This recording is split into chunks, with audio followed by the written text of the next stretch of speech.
Hi, my name is Gerhard Gschwandtner and welcome to Selling Power TV. Today we have a very special guest from Toronto, Tyler Lessard, CMO of Vidyard. Welcome, Tyler.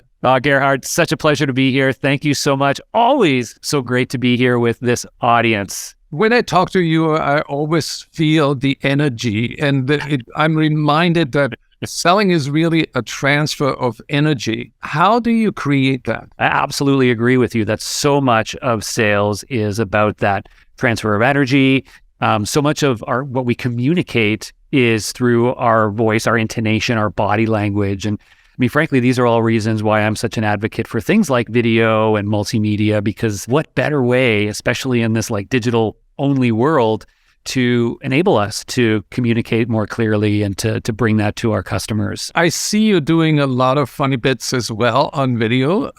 Humor in selling is very important. Share with us how the average person out there can use humor in a way that's safe. This was not planned, but I literally have my mustache right here because I was just filming a video earlier today in a different character, and I like to use the mustache to set myself. I think it's such an important point that we all have an opportunity to bring levity to our audiences, to connect with them in ways that are more relatable, and humor can be such a powerful way to do that. You know, I think about like all the different moments during a communication cycle with a prospect or client where just sending over just that right, perfect GIF or meme, it has all these little impacts, right? Like you can just picture them, they open it and they look at their email and immediately they start to smirk, right? Like, you know, like you're doing right now, just thinking about it, right? They smirk, they smile, they go, that's funny, but they also go, I can totally relate to that. This person gets me. How do you get that flexibility where you step out of your formal role as a salesperson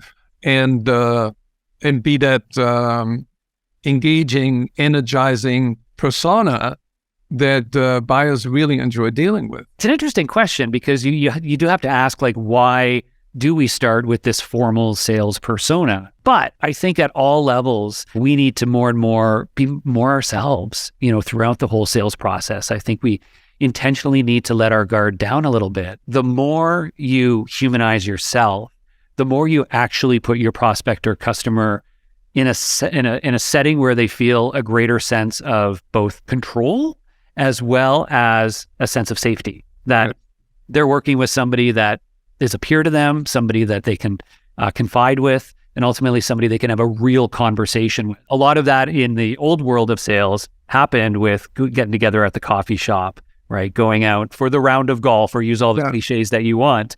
And when we don't have as many or any of those opportunities now, we have to be a little bit more intentional in our digital communications to find ways to create those moments of connection, to build that rapport. Where do you see the future? Vidyard is the leader in humanizing selling through video. What is next? We're very early days of, you know, people really tapping into and understanding how they can use tools like video strategically in their day-to-day communications. So I'm still really focused on helping as many salespeople as I can just understand how to unlock some of that potential with video in very basic ways.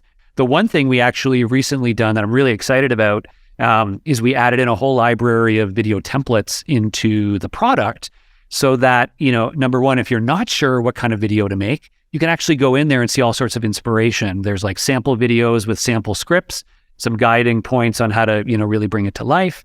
There's even contributions from lots of people from the community. Shari Levitin has videos in there. Yeah. Todd Capone has amazing samples of like proposal videos. Even Jeb Blunt's team is in there with sample template videos. So I think those are still, you know, get me really excited, even though they seem like, you know, pretty simple things. They're very meaningful to today's audience. There is a revolution going on, ChatGPT.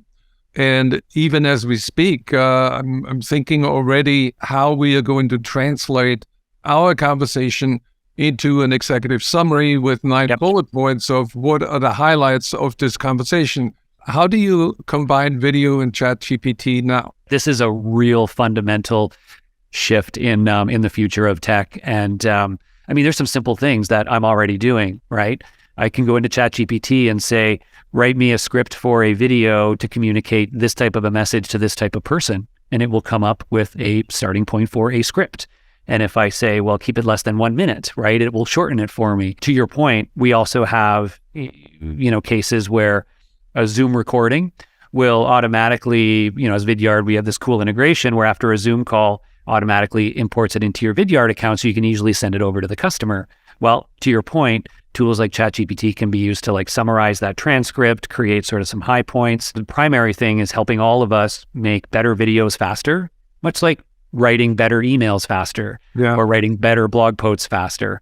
And I think it's going to be a lot of that to help us scale. I think we are headed into a future where communication becomes a lot more creative, a lot more fun, and a lot more productive. I'm with you there. And again, I think that role of AI isn't to replace you with an avatar in your videos or anything like that.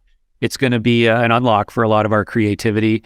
Even look at what TikTok has done for a lot of people's creativity. And what are we going to do with the extra time that technology is saving us? Hopefully spend it with our friends and family, Gerhard.